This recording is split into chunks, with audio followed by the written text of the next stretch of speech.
DataQuick reports a slight dip in the median price for homes in San Diego County last month from $417,000 to $415,000.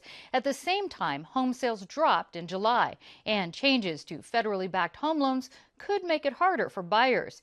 Here to put the situation in context are Michael Lee with SDSU's Corky McMillan Center for Real Estate and economist Gary London with the London Group Realty Advisors. Welcome. Thank you. Thank you. Michael, let's start with you. Even though home prices were slightly lower in July, they're still higher in sales than they were at the same time last year. Does this mean that the housing market is where it should be or where it's expected to be? Well, I think we've had an unusual housing market and a lot of effects of investors, and I think we're starting to see a return to a more normal level of price increase as well as supply. And Gary, with housing prices and interest rates rising, who are the typical buyers and sellers now as opposed to before? Well, before they were distressed buyers and cash buyers, and sellers who were distressed sellers are people who could sell. In other words, they weren't underwater. Now we're seeing a functional transition in the marketplace where we're seeing more viable buyers and sellers start to participate again. And this is why you've seen such a significant increase in housing values over the past year. When you're talking about the buyers, you were saying distressed, do you mean investors mostly, or do you mean just first-time home buyers that felt they had to get in when the prices were low? Well, there's been some first-time or repeat home buyers getting into the marketplace, and they were smart to have done it. But I really am talking about people that were taking advantage of the low prices and investing. Okay, Michael, there's some changes coming for federally backed loans, the Fannie Mae and Freddie Macs. What are some of those changes, and how could they impact buyers here? Well, in the short term, I think we're going to see a reduction in the loan limits, which are the maximum loan size that Fannie Mae and Freddie Mac can purchase. That's probably going to lead to a slight increase in mortgage rates because people will have to get so-called jumbo loans, which are slightly higher rates than those backed by the government.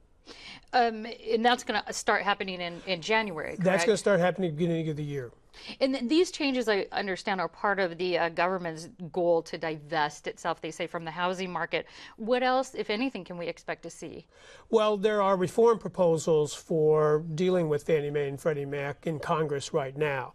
And they range from the House proposal, which would essentially eliminate them and eliminate most of the government involvement in the mortgage market, to a more moderate approach with the Senate, which would not have Fannie Mae and Freddie Mac anymore, but would have a government guarantee agency that would back those loans. So maybe new home owners should be watching this, or new home buyers, I should say. Rates are going to be rising regardless of the type of change that occurs. In speaking about change, I know, Gary, one good indicator of the health of a real estate market is new home construction. Where do we stand on that here in San Diego? Oh, we're in a record low situation still. We're up a little bit from the recessionary years, but not nearly at the level that we need to replace to meet the demand in the marketplace. And that's a perpetual situation. We're never going to meet the demand in the market, so we can continue to see pressure of rising housing prices in the foreseeable future. How come you don't think here we would see the new home constructions? Is it that we're seeing other types, condos, apartments, or is it just something specific to San Diego? It's not specific to San Diego. It's specific certainly to the West Coast. But the ultimate reason is we've run out of land in San Diego, and we're now starting to build up, whereas we used to be able to build out. We're out of green property, and now we're starting to see more vertical development, which will translate into more condominiums, certainly more apartments being built, a lot less single-family homes. And Michael, what would be your best advice for home buyers right now?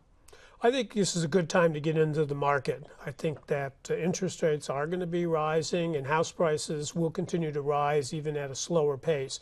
So affordability is not going to get any better. So I think this is a good time to buy. And Gary, how about you for, why don't we say sellers right now?